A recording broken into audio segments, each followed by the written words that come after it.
All right, let's get into this, because I have some thoughts and honestly some frustrations about what's happening in the Knicks organization right now. We just won the whole thing. We are the champions. And yet, less than 2 months later, I'm sitting here more worried about our backup point guard situation than I probably should be right after a title. But that's the Knicks for you, right? We can't just enjoy a win for 5 minutes before there's some new roster puzzle to obsess over. So here's the deal. Summer League wrapped up in Vegas. And look, nobody expected us to dominate it. We just won a championship. The front office wasn't exactly treating Summer League like a top priority, and honestly, that's fine. But we walked away with 1 win and 4 losses.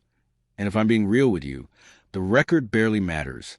What matters is what we saw from 2 names you need to remember. Jack Kayil and Tyler Nickel. Both second-round picks. Both guys Leon Rose brought in. And both of them look like steals. Now, before you get too excited, and trust me, I got excited too when I watched the clips. Neither of these guys actually has an NBA contract locked in for next season. Let that sink in for a second. 2 of the more intriguing young prospects we've had in years. And there's a real chance neither one suits up for us in October. That's the kind of thing that should be driving fans up the wall. And if it's not driving you up the wall yet, stick with me. Because it's about to. Here's where it gets complicated, and honestly, a little maddening. Kayil is currently under contract overseas with Mega Basket in Serbia. That deal ties the Knicks' hands. We can't offer him a 2-way deal. We can't offer him anything unguaranteed. Nothing. If we want this kid in a Knicks uniform, it has to be a real, guaranteed NBA contract. And right now, we don't exactly have a spot sitting open for that. Why does that matter so much? Because this team needs center depth. We have exactly 1 open roster spot left, and we need a 3rd big man, in the worst way. So the pieces don't fit cleanly right now, unless something changes. And this is where I start getting genuinely frustrated with how this front office has handled Tyler Kolek. Let's talk about Kolek for a second, because I think a lot of us are noticing the same pattern, and nobody in the organization is saying it out loud. Coming off a championship, you'd think there'd be more trust in the young guys who helped get us there. Instead, what have we seen? Mike Brown put Kolek in the opening night rotation, sure, but immediately started publicly hedging, telling reporters that Kolek's defense needed to be locked in every single night just for him to see the floor. That's not exactly a vote of confidence.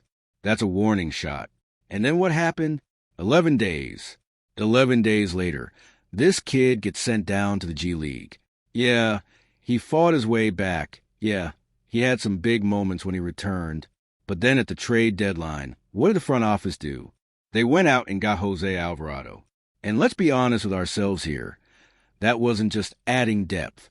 That was the front office looking at Kolek and saying, we don't trust you enough to lean on you in the playoffs. That stings if you've been rooting for this kid since draft night. And look, I'm not here to rip on Alvarado. The guy earned everything he got. He bailed us out not once, but twice against the Spurs in the finals. That's Knicks history right there. That a moment fans in this city are going to talk about for years. The 3-year extension he signed this offseason totally deserved great value for front office. No complaints there. But here's my issue. If the only way Tyler Kolek is going to get real, meaningful minutes next season is if somebody in front of him gets hurt, then what exactly are we doing? That's not player development. That's a guy sitting on the shelf collecting dust. And if that's genuinely the organization's read on him, then maybe, and I hate saying this, maybe it's time to explore moving him. If Kolek can be part of a package that brings back a legitimate center, someone who actually addresses our real need in the front court, doesn't that make more sense than letting him rot on the bench hoping for an injury to open the door? Now, let's flip back to Kayil, because here's the part of this whole situation that actually has me hopeful instead of annoyed. If you know anything about Mike Brown as a coach, you know he's not the type to hand a rookie the keys and expect miracles day one. He believes in learning as you go, in guys figuring things out in real minutes, in real time. Sure, it looks effortless when you watch guys like A.J. Mitchell or Dylan Harper step in and contribute immediately as rookies. But that's the exception, not the rule. Most rookie guards need runway.